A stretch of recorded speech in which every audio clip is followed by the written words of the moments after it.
Good afternoon, everybody. This is Dr. Myra Tatum Salcedo, and I am fully engaged with the course now. I have been in a lot of retreats, staff development, workshops about writing on things that are not supposed to happen during the summertime because some of us teach courses in summer and we are not on a year-long contract. It's been a little crazy for me because I did not see that train coming down the track. Pardon the cliche. Um, and I did go to writing staff development retreat this last weekend with Dr. Rebecca Babcock, um, and her expertise is in writing tutoring centers.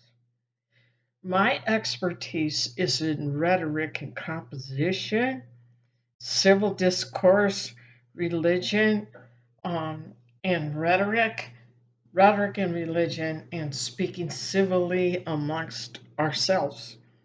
Okay, so we are in different categories, and I did teach for a year at University of Texas Arlington in the Writing Center, and it was an eye opener. It's run differently than other writing centers, but I believe they had it spot on. That they knew this is what you need to come to the writing center prepared with. That means that a student should not just walk in empty-handed and say, I have this assignment due, or I have this paper due. It needs to be about 3 pages or so, but I don't know what I'm supposed to write about. How are you supposed to help them? Wow. And there's a philosophy out there. I sent an email around that it's the same as cold calling. In the business world, that would be if you were a phone marketer and you called somebody out of the blue randomly and tried to figure out what they want if they would buy your sales pitch. And I think that that's not a good thing. I disagree with that theory and that philosophy. You have a right in this course to disagree with me also and say, yeah, we should be able to take anybody that comes in and be able to help them. And there's no right or wrong answer to this. It's personal philosophies. But when I worked at UT Arlington as a faculty member, while I was getting my PhD, I had to send my syllabus, send my rubrics, my requirements, everything for every assignment in every class, including my textbooks, so that the tutors would have a file for Dr. Myra Tatum Salcedo, and this is their file, and I have everything I need here. So if a student wandered in randomly and said, I'm writing a 4-page paper, it's a rhetorical analysis of Dr. Martin Luther King Jr., the tutor would not be like stunned. Okay, what is that exactly? They would have the requirements, they would have the rubric. And what has occurred in the last few days is that I'm stunning my class now. Um, didn't mean to do that. I had said I agreed that people in my class could certainly mentor students in English 1302 who had read the letter uh, from Martin Luther King Jr., letter from Birmingham jail. They have to find the rhetorical analysis, the most important paragraphs, and describe what type of rhetoric it is. Also, before that, I'm going to put this in the course after this video. What in what sparked this letter was that Martin Luther King Jr. was arrested in Birmingham and for protesting the lack of civil rights. The fact that a black person could not go into a lunch counter and order a cup of coffee because it was whites only, bathrooms whites only, drinking fountains whites only. So uh, the police could not think of anything to arrest him for, so they arrested him for parading without a permit by walking down the street with people. And when the police approached them, they got down on both knees. They were not there to protest violently. Uh, it was passionate, but it was passive at the same time. So he ends up in Birmingham jail in Alabama and starts writing. Oh, wait, I got ahead of myself. There's a letter that appeared in the Birmingham newspaper from 7 clergymen. One was a rabbi, everybody else was Christian. And they said, cease and desist. Basically, they did not use those exact words, but they said, stop, wait. Wait was a big word in their letter. And I will include the letter uh, uh, because they asked him in a one-page opinion piece that they placed as an advertisement in the newspaper to please just wait and let the court system handle this. Do not protest in the streets. Do not gather people. Just wait it out. The courts will fix it.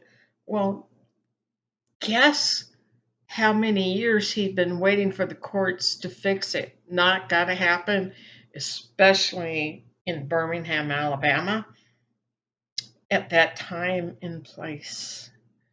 Um, so students are writing about the rhetorical appeals of Letter from Birmingham Jail. They can use resources from the letter from the clergyman, which I will post for this week, unit 2. You will not have to do everything else in unit 2 because this has become urgent since these students have their first drafts tomorrow, but they're not due till July 22nd. So you have time to connect with them, FaceTime, phone, audio, visual, Zoom, Microsoft Teams, Canvas, email, whatever's comfortable for you. They could send you their drafts and you can look them over and give advice. This does not mean you need to pick it apart. You just need to see, are they meeting the requirements? And I'm putting the requirements in there, which I am told is a little bit of micromanaging. But you know what? As a tutor in an international writing center for a year, it really helped when students came in with their requirements, and this is what I need, and this is what I've got. And I feel like it's just pushing people out too fast to say, yeah, you jump in there now without any background information. Maybe by the end of the course in 7 weeks you can do that, but I'm not expecting that today. I said my students have not even gotten into the tools of tutoring in the first week. That's partially my fault.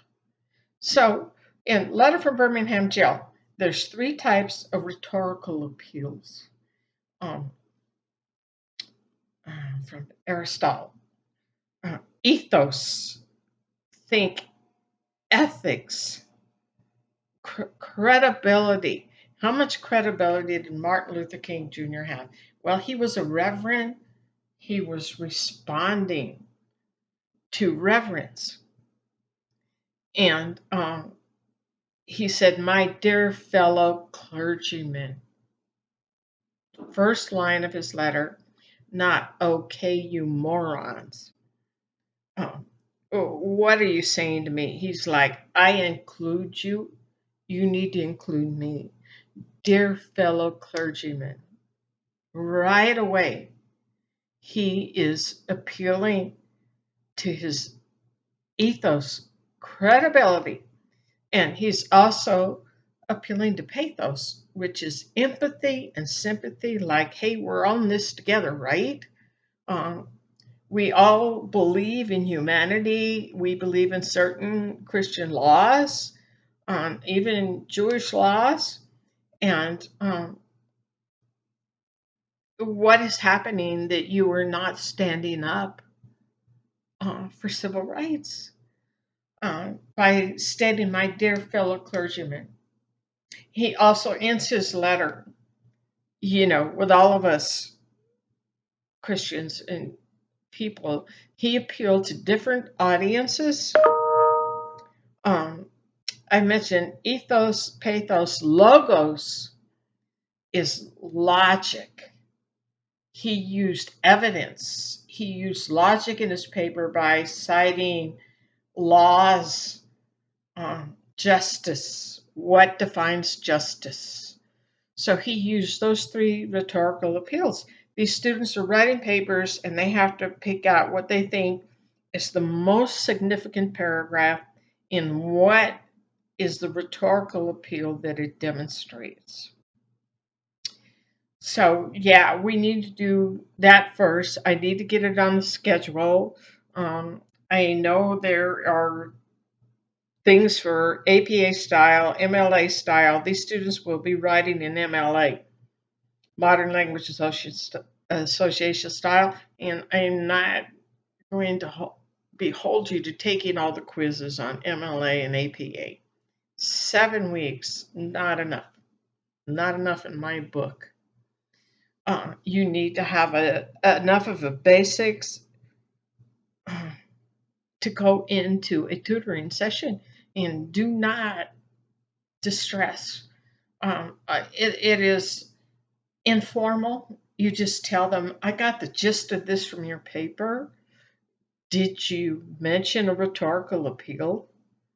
Are you having quotations in your paper from Martin Luther King Jr.'s letter from Birmingham jail? Are there page numbers in parentheses for citations when you quote King?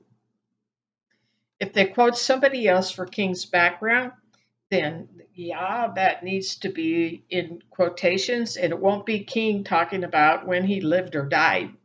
That would be an editor, and they have the Norton Anthology, I believe, and the editor is Mark Levine, Levine, and they might have another source. But when they talk about King's background, it's obviously not King talking about when I lived and died. Um, so they will need to have somebody else as a source quoted.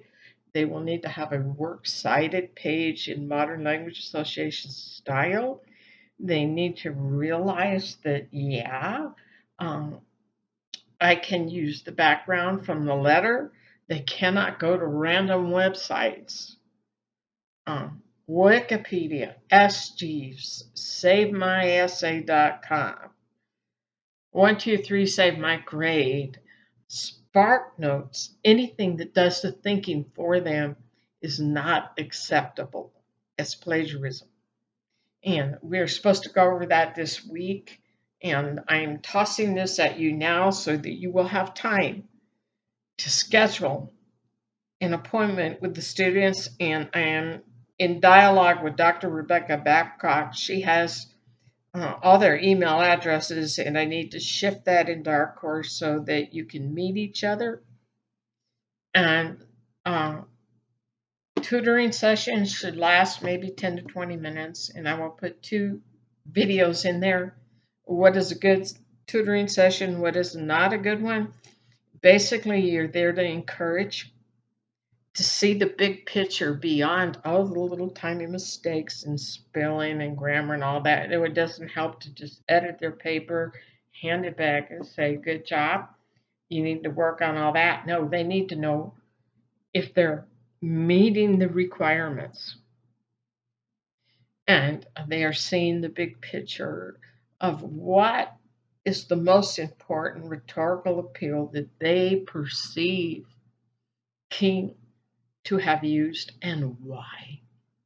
And quote King. And this video's gotten long. I will make you another one in a few minutes because I know YouTube doesn't like me to go this long to spool it up. So yeah, I need to make another video about the course and I will do so right after this one.